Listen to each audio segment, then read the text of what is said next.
Direttore, ma riguardo un pochettino, mi permette di fare un attimo un passo indietro. Lei diceva che non avete scopo di lucro, ma eventuali utili, ci possono essere degli utili? E se sì, come eventualmente vengono reinvestiti a fine anno? Stiamo parlando della gestione, diciamo, Sì, amministrativa, come esatto.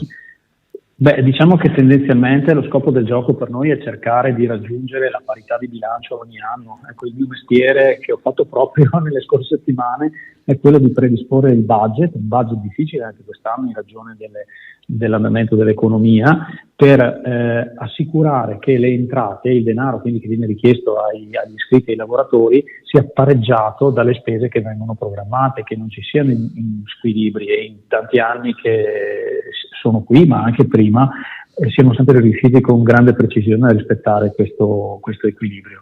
Mettiamo caso che in un anno capiti una sopravvenienza oppure qualcosa vada meglio del previsto, qualora ci dovesse essere un avanzo di bilancio, ci sono due possibilità: o questo lo si sposta all'anno successivo e fa un'entrata, diciamo, a nuovo, oppure viene semplicemente redistribuito tra gli iscritti, ma per le cifre Va che ho visto in bene. passato si tratta di avanzi di visione piccola, insomma, ecco, per quel che ci riguarda.